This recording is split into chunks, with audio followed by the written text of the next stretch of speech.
यह है JEE advance. तो यहां पर हम स्ट्रैटेजीज डिस्कस करेंगे, आप समझ रहे हो। तो मल्टीपल करेक्ट पे ध्यान से लास्ट राउंड में तसल्ली से इनको करें। गेम पूरा का पूरा मार्क्स का है, हमको मार्क्स लाने हैं, वहां पर सब्जेक्ट नॉलेज दिखाने की या दिखावा करने की जरूरत नहीं है। जेई एडवांस है यार, it is one of the hardest paper of the world.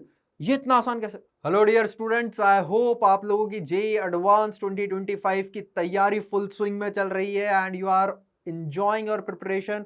अब तो बस कुछ दिन बाकी है जेई एडवांस 2025 के लिए, और इसलिए मैं लेकर आया हूं कुछ चीट कोड्स जेई एडवांस के लिए। ये वीडियो स्पेशली उन बच्चों के लिए मैंने बनाया है जो थोड़े से डीमोटिवेटेड है इस वक्त, थोड़ा सा ऐसा फील कर रहे हैं कि शायद हमारा हो पाएगा, शायद हमारा नहीं हो पाएगा, या वो बच्चे जो कि अपनी रैंक कहीं ना कहीं 9,000 10,000 के करीब सोच रहे हैं after giving the mock test and all those thing of preparation after JEE mains. तो उन बच्चों के लिए स्पेशली ये वीडियो है, क्योंकि जिन बच्चों का टारगेट ही अंडर 100, अंडर 200, अंडर 300 है, वो बच्चों को तो चीट कोड्स की जरूरत नहीं है, वो तो पेपर को अपने ही अंदाज में देंगे। लेकिन वो बच्चे जो कहीं ना कहीं लैक कर रहे हैं, कहीं ना कहीं अंडर कॉन्फिडेंट हैं, कहीं ना कहीं उनको ऐसा लग रहा है कि हमारी रैंक उतनी नहीं आ रही जितनी हमारी आनी चाहिए, या कहीं ना कहीं वीकनेस फील हो रही है, या सैचुरेशन सा आ गया है, उन बच्चों के लिए आज की ये वीडियो जो कि चीट कोड्स पर है जेईई एडवांस की, बहुत ही स्पेशल होने वाली है बच्चों। और जो मैं इस वीडियो में चीट कोड्स बताने वाला हूं, अगर आप उनको फॉलो करोगे तो वो बच्चे जो 10,000 रैंक सोच रहे हैं, उनकी कहीं ना कहीं रैंक शिफ्ट होकर 8,000 7,000 तक भी पहुंच सकती है। मतलब 2-3 हजार रैंक आपकी आराम से शिफ्ट हो सकती है। और इसका असली मजा तो उन बच्चों के लिए जो और भी पीछे की रैंक के बारे में सोच रहे हैं, वहां पे ड्रास्टिक आपको अपनी रैंक में चेंज दिख सकता है और आप भी एक अच्छी आईआईटी के अंदर पहुंच सकते हैं। तो इन चीट कोड्स का ध्यान रखें जेईई एडवांस का पेपर देते वक्त, क्योंकि अब जो घड़ी आ चुकी है, अब जो वक्त आ चुका है, वो और पढ़ाई करने का नहीं है यार। अब पढ़ाई करने से कुछ नहीं होगा, जितनी पढ़ाई आप कर चुके हो ना, वो आप कर चुके हो। नए कंसेप्ट सीखने का अब कोई फायदा नहीं है, उल्टा वो आपको डैमेज ही पहुंचाएंगे पेपर के अंदर। तो अब है हमको एक अच्छी स्ट्रैटेजी डेवलप करनी है, कुछ टिप्स एंड ट्रिक्स मैं यहां पर दूंगा, वही मेरे चीट कोड्स हैं, और उनको अगर आप अपने आगे के पेपर में जो आप देने वाले हो इन अगले 3-4 दिन के अंदर, जो भी मॉक टेस्ट वगैरह आप दे रहे हो उनके अंदर अप्लाई कर दोगे और इसकी अच्छी प्रैक्टिस कर लोगे, और मेन पेपर में इसी चीट कोड्स की हेल्प से आप अपनी रैंक में ड्रास्टिक चेंज देख सकते हैं। तो शुरू करते हैं वही चीट कोड्स के साथ। अब देखो, जिंदगी के अंदर चीट कोड्स वैसे होते नहीं है, और ये जो मैं बताने वाला हूं ये भी कोई चीट कोड्स नहीं है। यहां पर हम कोई तुक्का स्ट्रैटेजी डिस्कस नहीं करने वाले हैं, तुक्का मार के भाई सिलेक्शन नहीं होता। जेईई एडवांस की बात हो रही है, ये कोई फर्जी एग्जाम नहीं है, कोई फर्जी कंपटीशन एग्जाम नहीं है, यह है जेईई एडवांस। तो यहां पर हम स्ट्रैटेजीज डिस्कस करेंगे, आप समझ रहे हो, वही हमारे चीट कोड्स है कि आपको पेपर को कैसे अटेम्प्ट करना है, पेपर में किन किन चीजों को ध्यान में रखते हुए आप अपने मार्क्स भी इंप्रूव कर सकते हो और रैंक भी इंप्रूव कर सकते हो with the same knowledge that you are having. बस अपनी स्ट्रैटेजी हल्की सी अगर आप बदल लेंगे और कुछ बातों का ध्यान रखेंगे, तो आप अपनी रैंक और मार्क्स में इंप्रूवमेंट अभी भी देख सकते हैं, क्योंकि अब और नए कंसेप्ट सीखने का वक्त तो जा चुका है अपने हाथ से, अब वो वक्त बचा नहीं है। तो सबसे पहले मैं जो मेरा पहला चीट कोड है वो है पेपर अटेम्प्ट स्ट्रैटेजी। आपको पेपर कैसे अटेम्प्ट करना है, इसकी क्या स्ट्रैटेजी होनी चाहिए, ये मेरा पहला चीट कोड है। और ये जो मैं लेकर आया हूं स्ट्रैटेजी, बेटा ये पूरी की पूरी पिछले साल में जितने भी जेईई एडवांस के पेपर हुए हैं ना, उनका एक अच्छे तरीके से रिसर्च एंड एनालिसिस करा गया है सभी बच्चों के लिए। ये पूरा का पूरा जेईई की साइट्स वगैरह पे भी अवेलेबल है, वहीं पर ही पूरा रिसर्च करा गया है। लेकिन वो पूरा रिसर्च मैं यहां पर डिस्कस करने वाला नहीं हूं। आप हम पे विश्वास कर सकते हैं कि ये हवा में फेंका हुआ तीर नहीं है, अंधेरे में चलाया हुआ तीर नहीं है, ये पूरा का पूरा रिसर्च वर्क है, और उस रिसर्च वर्क के बेसिस पर ही मैं ये स्ट्रैटेजी यहां पर डिस्कस कर रहा हूं, और 110% आपको इससे फायदा होने वाला है। तो मेरी स्ट्रैटेजी क्या है कि आप पेपर को जो अटेम्प्ट करेंगे उसका सब्जेक्ट ऑर्डर बहुत इंपॉर्टेंट है बेटा। जो सब्जेक्ट ऑर्डर है वो पहले होना चाहिए केमिस्ट्री, फिर आपको अटेम्प्ट करना है फिजिक्स, फिर करना है मैथ्स।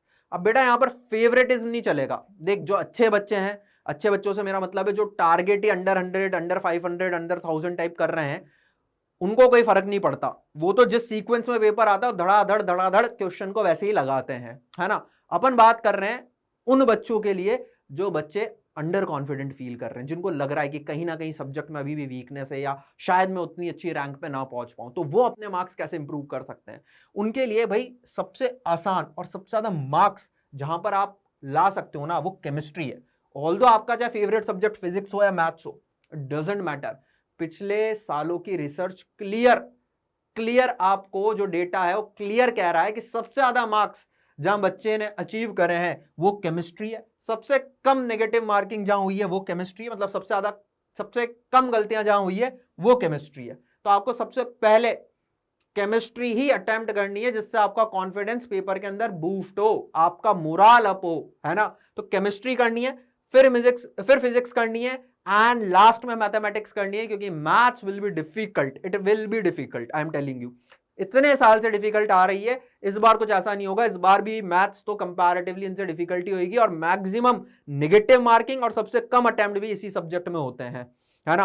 तो आपको इसी ऑर्डर में अपना पेपर अटेम्प्ट करना है। पहली चीज तो ये सब्जेक्ट आपका जो है, सब्जेक्ट ऑर्डर मैंने आपको बता दिया, पहला चीट कोड हमारा यही रहने वाला है कि हम इसी ऑर्डर में पेपर को अटेम्प्ट करेंगे। अब ये तो बहुत ही ट्रिवियल सी बात है, ये मैक्सिमम बच्चे अभी तक जान भी चुके होंगे और समझ भी चुके होंगे इतने सारे मॉक टेस्ट देने के बाद कि केमिस्ट्री फिजिक्स मैथ्स अगर मैं ऑर्डर रखता हूं तो मेरे मार्क्स डेफिनेटली, अगर मैं कुछ और ऑर्डर रखूंगा तो उससे तो थोड़े से ज्यादा ही आएंगे, क्योंकि मेरा कॉन्फिडेंस बढ़ जाएगा।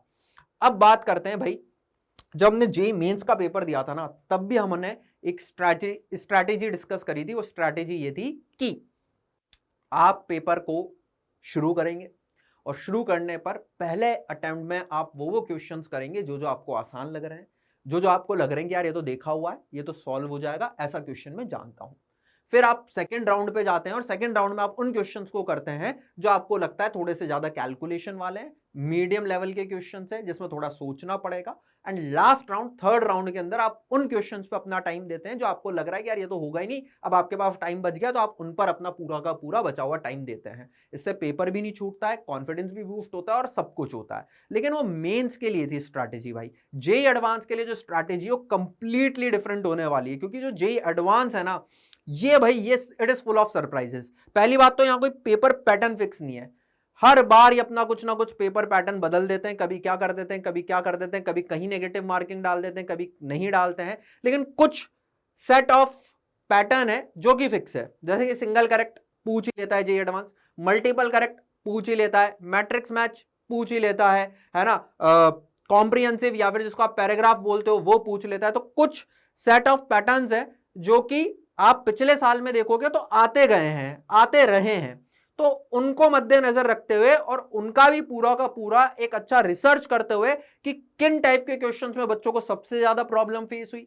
किन टाइप के क्वेश्चंस बच्चों ने सबसे ज्यादा अटेम्प्ट करे, किन टाइप के क्वेश्चंस में सबसे ज्यादा गलत अटेम्प्ट करे, किन टाइप के क्वेश्चन में सबसे ज्यादा सही अटेम्प्ट करे, इनका पूरा डेटा कंसोलिडेट करके एक अच्छी तगड़ी रिसर्च करके एक नई स्ट्रैटेजी में डिस्कस करने वाला हूं आप लोगों के सामने जेईई एडवांस के लिए। क्योंकि जेईई एडवांस का जो पेपर है केवल आपकी सब्जेक्ट नॉलेज को टेस्ट नहीं करता बच्चों, वो आपकी और क्वालिटीज को भी टेस्ट कर रहा होता है, जैसे कि आपका टेम्परामेंट क्या है, अंडर प्रेशर आप कैसे परफॉर्म कर रहे हो, आपका टाइम मैनेजमेंट कैसा है, और यही नहीं वो आपकी प्रॉब्लम सॉल्विंग स्किल का भी टेस्ट लेगा। तो केवल सब्जेक्ट नॉलेज अगर मान लो, क्योंकि अब सब्जेक्ट नॉलेज इनहेंस करने का तो समय जा चुका है, तो जो बाकी क्वालिटीज है ना, हम इन पर जरूर अभी इंप्रूवमेंट कर सकते हैं, और वही स्ट्रैटेजी होगी, वही हमारे चीट कोड होंगे जेईई एडवांस 2025 के लिए।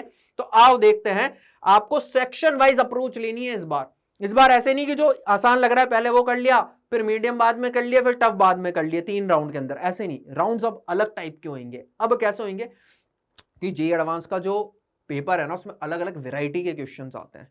अब बच्चे को पता होना चाहिए कि किस वैरायटी के क्वेश्चंस को इजीली अटेम्प्ट किया जा सकता है, किसमें गलती होने के चांसेस कम है, कहां पर मैं कम टाइम में क्वेश्चन को सॉल्व कर सकता हूं, किस टाइप के क्वेश्चंस यूजुअली इजी आते हैं और किस टाइप के क्वेश्चंस मॉडरेट या डिफिकल्ट कैटेगरी में फॉल कर जाते हैं। तो वो सारी रिसर्च हमने कर रखी है। वो रिसर्च में भी आपको यहां नहीं दिखाना चाह रहा, आपका समय बर्बाद नहीं करूंगा, because I know it is very crucial for you. तो हमको जो करना है, हमको सेक्शन वाइज अप्रोच लेनी है बेटा, आपको सेक्शन आइडेंटिफाई करने और सेक्शन वाइज अप्रोच से हम पेपर सॉल्व करेंगे। तो सबसे पहले जो हम शुरू करेंगे ना बेटा पेपर, वो आप शुरू करोगे सिंगल करेक्ट के साथ, क्योंकि सबसे आसान होता है। अगर आपके पेपर में सिंगल करेक्ट क्वेश्चंस हैं तो सबसे पहले आप उन्हीं के साथ स्टार्ट करें, क्योंकि सबसे आसान होते हैं, सिंगल करेक्ट, 4 ऑप्शन है, एक सही है 3 गलत है, क्रिस्टल क्लियर। नेगेटिव मार्किंग होगी, कम नेगेटिव मार्किंग होगी और सबसे आसान टाइप के क्वेश्चंस होंगे। तो आप सबसे पहले इन्हीं के साथ शुरू करेंगे। तो केमिस्ट्री में आपने देखा सिंगल करेक्ट है या नहीं है। जैसे आपने केमिस्ट्री का पेपर देखोगे ना, आपको पता चल जाएगा कि किस किस पैटर्न पर इस पेपर में क्वेश्चन है। जनरली 3 सेक्शन होते हैं या 4 सेक्शन रहेंगे, है ना, वो डिपेंड करेगा पेपर पे, क्योंकि paper will be full of surprise, you don't know किस टाइप का पैटर्न आने वाला है। तो आप सेक्शंस देख लो कौन कौन से सेक्शन आए। अब सेम सेक्शन रिपीट हो रहे होंगे फिजिक्स में और सेम सेक्शन रिपीट हो रहे होंगे मैथ्स में।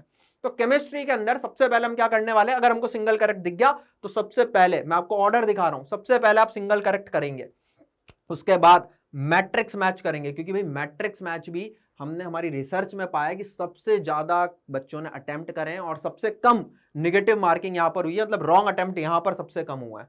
क्योंकि मैट्रिक्स मैच में क्या होता है, कभी कभी 4 ऑप्शन में से है ना, आप बहुत इजीली एलिमिनेट कर लेते हो कि आपने एक मैच करा, एक ऑप्शन मैच करा, तो आपने देखा यार 2 ऑप्शन में तो ये मैचिंग दिख ही नहीं रही है, तो 2 एलिमिनेट ही हो गए ना। और फिर एक और को मैच करा जिसमें आंसर आ गया, या कभी कभी तो होता है एक मैच करते ही आंसर आ जाता है, तो आपको पूरा क्वेश्चन सॉल्व करने की जरूरत नहीं है। देखो ये भी टेम्परामेंट है, वहां पर हम ये तो है दिखाने गए कि अरे 5 मैच दी कॉलम थे, मतलब 5 इधर थे 4 इधर थे, जैसा भी था मैच दी कॉलम थे, हमको सारे आते थे, ये नहीं दिखाना भाई। हमको एक आता है और उससे अगर हमारा आंसर आ रहा है तो हमको बस उसको आंसर को टिक मार करके आगे बढ़ जाना, we don't have to waste the time. तो यहां पर ये गेम होता है, प्लस ये डिफिकल्ट भी नहीं बनाया जा सकता, इसमें बहुत ज्यादा डिफिकल्टी आपको, आप पीवाईक्यू अगर देखोगे भी सही, वैसे आप देखने की जरूरत नहीं, हमने देख रखे हैं भाई, हमने रिसर्च कर रखी है, इसके अंदर कभी भी डिफिकल्टी लेवल बहुत ज्यादा नहीं बना पाया जेईई एडवांस, और वो नहीं बना पाएगा। तो मैट्रिक्स मैच ये आपका सेकंड प्रेफरेंस होनी चाहिए। वो डिपेंड करता है पेपर में है या नहीं है, पेपर 1 में है, पेपर 2 में, जैसे भी है वो अब आपको वहां पर सोचना रहेगा। फिर numerical non negative integer type, जो कि अभी 2 साल से हमको ट्रेंड दिख भी रहा है कि ऐसे पूछे जाते हैं, इसमें कोई नेगेटिव मार्किंग नहीं होती, तो ये भी बच्चा पूरे कॉन्फिडेंस के साथ सॉल्व कर लेता है। भाई जिस सेक्शन में नेगेटिव मार्किंग नहीं है वो तो बच्चे को लगता है ये तो अटेम्प्ट कर ही लूं, गलत भी हो जाएगा तो नेगेटिव मार्किंग तो नहीं होगी, तो अटेम्प्ट तो करना ही है। तो आपका थर्ड जो होना चाहिए वो होना चाहिए नॉन नेगेटिव मार्किंग वाले न्यूमेरिकल क्वेश्चंस, जो कि नॉन नेगेटिव इंटीजर आजकल 2 साल से हमको ट्रेंड में दिख रहे हैं जेईई एडवांस के पेपर में। तो ये आपका पहला राउंड होना चाहिए। तो आपने केमिस्ट्री के तीनों कर दिए, फिजिक्स के तीनों कर दिए, मैथ्स के कर लिए, गेटिंग माय पॉइंट, ऐसे, क्योंकि ये ही आपका ऑर्डर रहना चाहिए। अब अगला राउंड चालू होएगा, अगले राउंड में हमको क्या करना है बेटा, अगला राउंड में आपको करना है न्यूमेरिकल वैल्यू या सिंगल डिजिट इंटीजर, जो भी इनमें से आया हो। न्यूमेरिकल वैल्यू भी आ सकती है, डेसिमल टाइप्स भी आ सकते हैं, single digit integer, double digit integer, कुछ भी वो पूछ सकता है ना, वो जेईई एडवांस पे डिपेंड करेगा। बट देख लेना इनमें नेगेटिव मार्किंग कभी कभी वो दे देता है, कभी नहीं देता है, तो वो आपको ध्यान रखना है। और अगर नेगेटिव मार्किंग है तो आपको तभी करना है जब आप कॉन्फिडेंट है। हम नेगेटिव मार्क्स बिल्कुल भी अपनी झोली में नहीं डालना चाहते हैं, वरना हमारी जो मेहनत है उस पर पानी फिर रहा होगा नेगेटिव मार्क्स है ना। इसलिए तुक्का स्ट्रैटेजी नहीं अपनानी है भाई, जेईई एडवांस का पेपर है, हमारे फ्यूचर का सवाल है, यहां पर अपने को ऐसा खेल नहीं खेलना है, गंदा खेल, ठीक है। तो सिंगल डिजिट इंटीजर या फिर न्यूमेरिकल वैल्यू, ये एक ही टाइप के क्वेश्चंस हो गए, सब्जेक्टिव टाइप के क्वेश्चंस है, आपको आंसर लेकर आना है, कोई ऑप्शंस वगैरह है नहीं, जो नंबर आपका आंसर आएगा वही आपका आंसर रहेगा। तो आपको अगले अटेम्प्ट में इन वाले क्वेश्चंस को हिट करना है, क्योंकि ये कंपैरेटिवली पिछले वाले राउंड से थोड़े से डिफिकल्ट होंगे, बट फिर भी ये इजी कैटेगरी में ही फॉल करेंगे, या मीडियम कैटेगरी आप इसको कह सकते हो। एंड लास्ट राउंड में आपको जाना है मल्टीपल करेक्ट पर। ये हमारी रिसर्च में हमने देखा है सबसे कठिन क्वेश्चन, या सबसे कम अटेम्प्टेड, या सबसे ज्यादा नेगेटिव मार्किंग जहां पर बच्चे की हुई है, सबसे रॉन्ग अटेम्प्टेड क्वेश्चन जो है वो मल्टीपल करेक्ट है। क्योंकि भाई 4 ऑप्शन है, यू डोंट नो, चारों भी सही हो सकते हैं, 3 सही हो सकता है, 2 सही हो सकता है, केवल एक ही सही हो, यू नेवर नो। तो आपको इनका बहुत ध्यान रखना है, और ये बहुत टाइम कंज्यूमिंग भी होंगे, यहाँ पे डिफिकल्टी लेवल भी होगा। तो मल्टीपल करेक्ट पे ध्यान से लास्ट राउंड में तसल्ली से इनको करें, और उन्हीं को अटेम्प्ट करें जहां पर श्योरिटी हो। मानो 4 ऑप्शन है, तुम्हें 2 ऑप्शन सही लग रहे हैं, भाई 2 पे ही टिक मार, तीसरे में डाउट लग रहा है, डोंट टेक रिस्क। अरे पार्शियल मार्किंग का फायदा मिल जाएगा ना अगर पार्शियल मार्किंग होगी, लेकिन ये आपको स्टार्टिंग में ही पेपर में पढ़ना है, कहां नेगेटिव मार्किंग है, कहां नेगेटिव मार्किंग नहीं है, और कहां पार्शियल मार्किंग है। हो सकता है इस बार पार्शियल मार्किंग हटा दें, तो आपको रूल्स एंड रेगुलेशंस आपके खेल के ढंग से समझने रहेंगे, तो स्टार्टिंग में ही पेपर में पढ़ लेना। अगर पार्शियल मार्किंग है तो उसको लास्ट राउंड में अटेम्प्ट करेंगे। लेकिन यस माय डियर, आपको यह ध्यान रखना है कि अगर मेरे 2 ऑप्शन मुझे सही लग रहे हैं तो मैं 2 पे ही जाऊं, थर्ड डाइसी हूं, तो फिर डाइस ही रहना, तो उस पर टिक मत करो। गलत हो गया तो पूरा ही गलत हो जाएगा ना भाई, नेगेटिव मार्किंग हो जाएगी। ऐसे पार्शियल मार्किंग में जो मिल रहा है उसको तो ग्रैब कर लो। तो ये चीज का ध्यान रखें, मल्टीपल करेक्ट, क्योंकि ये मेरे हिसाब से क्वेश्चन एक होता है लेकिन ये 4 क्वेश्चन होते हैं रियलिटी में, तो हर ऑप्शन को आपको चेक करना पड़ता है, तो 4 इंडिविजुअल क्वेश्चन के बराबर ही एक क्वेश्चन बन जाता है। कभी कभी वो रिलेटेड होते हैं, कभी कभी रिलेटेड नहीं होते, तो ध्यान पूर्वक भाई मल्टीपल करेक्ट करें। सबसे ज्यादा बच्चा यही गलती करता है, इस बात का जरूर ध्यान रखें। और फिर पैराग्राफ टाइप भी, क्योंकि यार पिछले 1-2 साल से क्या देखा गया है कि पैराग्राफ टाइप में पहले तो क्या आते थे, पैराग्राफ से लिंक्ड 2 या 3 क्वेश्चन होते थे, उनके 4 ऑप्शन होते थे जिसमें से एक करेक्ट होता था। वो बच्चा बहुत इजीली कर लेता था, वो एलिमिनेशन से भी हो जाता था, पैराग्राफ थोड़ा ढंग से पढ़ लिया एलिमिनेट करके भी हो जाता था, वो थोड़ा इजी रहता था। लेकिन अभी रिसेंट 2 ईयर से क्या देखा जा रहा है कि पैराग्राफ के साथ जो क्वेश्चन है वो इंटीजर टाइप है या न्यूमेरिकल टाइप है, वहां दिक्कत आ जाती है, वहां क्वेश्चन को सॉल्व करना थोड़ा सा बच्चे के लिए क्या हो जाता है, डिफिकल्ट हो जाता है। इसलिए मैंने इसको थर्ड राउंड में रखा गया है। अगर आपको आपके पेपर में पैराग्राफ टाइप या कॉम्प्रिहेंसिव टाइप क्वेश्चन दिख रहा है और उसके साथ जो क्वेश्चन लेंगे उनमें 4 ऑप्शन है और उनमें से एक ही करेक्ट है, तो ये जो पैराग्राफ टाइप है ना, ये आपके राउंड 1 में पहुंच जाएगा, क्योंकि फिर ये इजी कैटेगरी में फॉल करेगा। ये किस में पहुंच जाएगा, राउंड 1 में पहुंच जाएगा। तो इस बात का जरूर ध्यान रखें कि अगर पैराग्राफ टाइप है जिसके क्वेश्चंस के 4 ऑप्शन और उनमें से एक ही सही है, तो आप उसको राउंड 1 में करें, और अगर न्यूमेरिकल टाइप आपको दे दिया गया है पैराग्राफ के क्वेश्चंस, तो फिर आप उसको थर्ड राउंड में ही रखें। तो इस तरीके से आपको क्वेश्चंस को सॉल्व करना है, ये आपकी स्ट्रैटेजी होनी चाहिए। ये मेरी तरफ से आपके लिए चीट कोड है, और आप देखना अगले जो भी 3-4 दिन आपके पास बच रहे हैं, इनमें आप मॉक टेस्ट दे रहे हो, उनके अंदर आप ये तरीका फॉलो करना, आपको एक ड्रास्टिक चेंज मिलेगा आपके स्कोर के अंदर। और थोड़ा सा भी चेंज अगर जेईई एडवांस के स्कोर में आ रहा है ना भाई, तो आपकी रैंक्स में बहुत ड्रास्टिक चेंज देखने को आपको मिलेगा। जो बच्चा बहुत पीछे रैंक अपनी सोच रहा है ना, उसकी रैंक बहुत आगे आ जाएगी अगर आप थोड़े से अपनी स्ट्रैटेजीज में चेंज कर लेते हैं तो। क्योंकि पढ़ने का वक्त तो जा चुका है, अब वो हमारे हाथ में रहा नहीं। और मैं यही कहूंगा, एंड मोमेंट पे कोई नए कंसेप्ट पढ़ने की कोशिश भी मत करना। तो थोड़ा बहुत पढ़ भी लेगा ना, तो हो सकता है उसमें जो क्वेश्चन आए वो थोड़ा सा ट्विस्ट एंड टर्न के साथ आए, और तेरी जो नॉलेज है, क्योंकि तूने कम पढ़ी, तूने इन डेप्थ स्टडी नहीं करी, उसकी वजह से तू उसको गलत कर दे और नेगेटिव मार्क अपने साथ घर ले आए। तो उस बात का जरूर ध्यान रखें कि अब कुछ ना पढ़ें, अब जो होना था वो हो चुका है। अब स्ट्रैटेजीज और जो दूसरे हमारे कैरेक्टरिस्टिक्स है उन पे हमको वर्क करना है, जिससे हम पेपर को और अच्छा कर सके। वही चीट कोड्स मैं आज डिस्कस कर रहा हूं। तो पेपर अटेम्प्ट स्ट्रैटेजी हो गई। दूसरा चीट कोड जो मैं आपके लिए लेकर आया हूं वो है कुछ smart tips and tricks. Question को जरूरी नहीं है हर टाइम केवल सब्जेक्ट नॉलेज से ही सॉल्व हो, कभी कभी क्वेश्चन आपका बहुत ही मिनिमल सब्जेक्ट नॉलेज से भी सॉल्व हो जाता है, या बहुत अलग अलग ट्रिक्स होती है उनसे भी क्वेश्चन आप सॉल्व कर सकते हो। क्योंकि एट दी एंड तो गेम पूरा का पूरा मार्क्स का है, हमको मार्क्स लाने हैं, वहां पर सब्जेक्ट नॉलेज दिखाने की या दिखावा करने की जरूरत नहीं है। तो कभी कभी, मैं नहीं कह रहा हर बार ये लग ही जाएगा, लेकिन बहुत क्वेश्चंस में हमने देखा है बहुत बार ऐसी चीजें लग गई है और इससे बच्चा क्वेश्चन सॉल्व कराया है। मतलब इतना डिफिकल्ट क्वेश्चन जो पढ़े तो टीचर भी घबरा रहे हैं कि यार इस क्वेश्चन को सॉल्व करने में तो बहुत टाइम लगेगा, लेकिन बच्चे सॉल्व कर आ गए। क्यों? उन्होंने इन टिप्स और ट्रिक्स का यूज करा है। वही मैं आपके साथ डिस्कस करने वाला हूं, इसलिए ये हमारे क्या है, चीट कोड्स हैं क्वेश्चन को करने के लिए। पहला जो है भाई, एलिमिनेशन मेथड का यूज करें। कभी कभी क्वेश्चन में ऐसा होता है कि आप एलिमिनेट करके क्वेश्चन को सॉल्व कर जाओगे।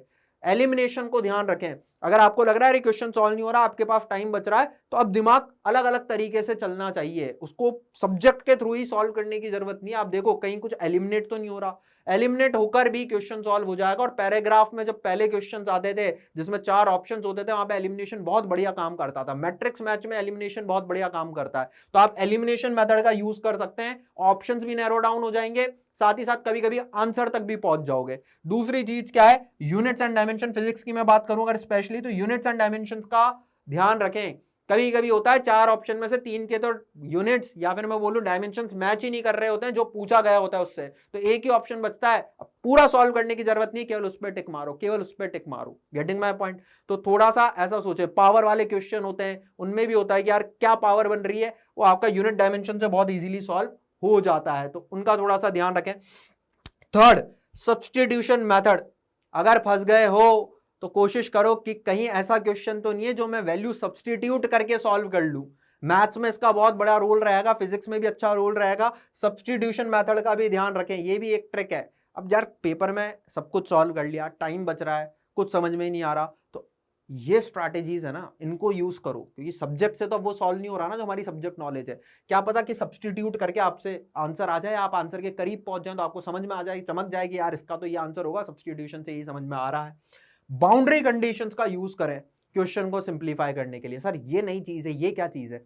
मैंने कहा एक बहुत सिंपल सी बात है कि एक एग्जाम्पल से तुझे समझाता हूं कि मान ले, क्योंकि मैं फिजिक्स का टीचर हूं तो फिजिक्स का एक एग्जाम्पल लूंगा कि एक रॉड है, ठीक है, इसका मोमेंट ऑफ इनर्शिया निकालना है अबाउट सम एक्सिस जो कि इससे थीटा एंगल क्रिएट कर रही है। उसके चार ऑप्शन दे दिए, ठीक है, ये थीटा एंगल क्रिएट कर रही है, ऐसे चार ऑप्शन आपको दिए हुए हैं। तो आपको पता है ना कि अगर थीटा की वैल्यू 90 कर दूं तो इसके अबाउट इस रॉड का मोमेंट ऑफ इनर्शिया क्या होगा।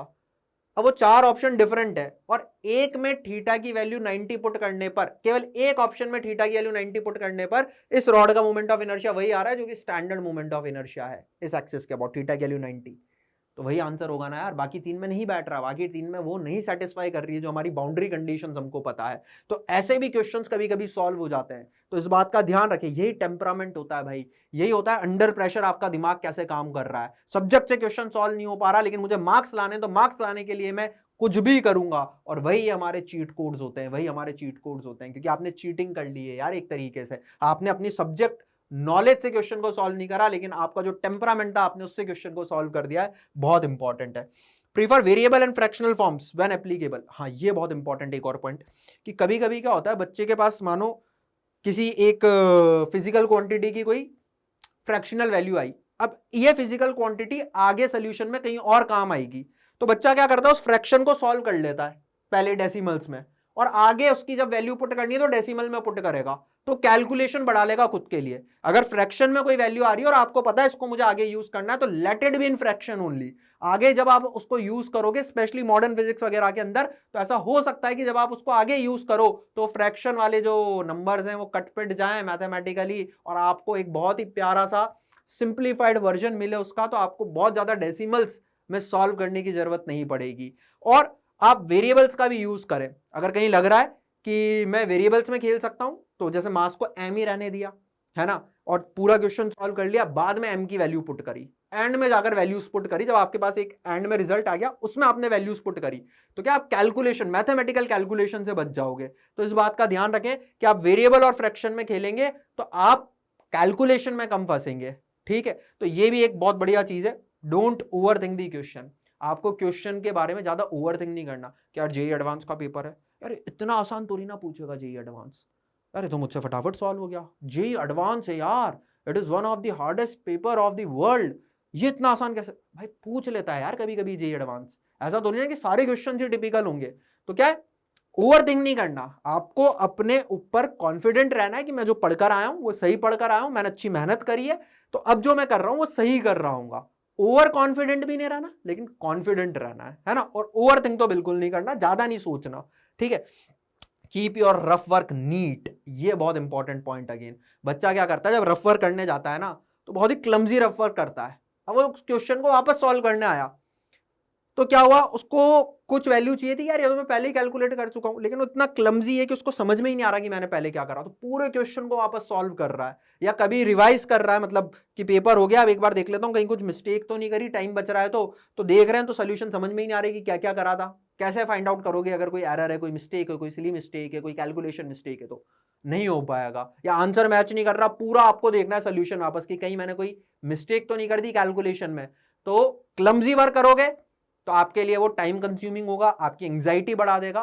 तो आप स्पीड में करें लेकिन थोड़ा सा, मैं नहीं कह रहा जमा जमा के लिखें, ऐसा नहीं, और जो भी लिखें उसको थोड़ा सा line by line step by step लिखें ताकि नीट वर्क आपको दिखे। आप बाद में अगर किसी पीछे वाली स्टेप पे भी जाना चाह रहे हैं तो आप जा सकें, इस बात का ध्यान रखें। तो ये मेरे कुछ अगेन कुछ और चीट कोड्स थे, या आप बोल लो स्मार्ट टिप्स एंड ट्रिक्स है जे एडवांस के पेपर के लिए, ठीक है। Last but not the least जो मैं बताने वाला हूं वो है दो पेपर्स जो आपके होंगे उनके बीच का जो 2 घंटे का टाइम इंटरवल होगा, उसमें क्या करना है, भाई उसमें आप अपना लंच करें, लेकिन याद रखें जो आप खाएं वो लाइट और एनर्जाइजिंग हो, ऐसा नहीं कि आप भरपेट या ऐसा फूड खा लें जो कि आपको स्लीपी कर दे, है ना, आपके ब्रेन को एक रेस्ट मोड में ले जाए। तो ज्यादा ना खाएं, और जो भी खाएं इस बात का ध्यान रखें कि वो फ्रेश हो, अच्छा हो और आपको नींद ना दिलाए।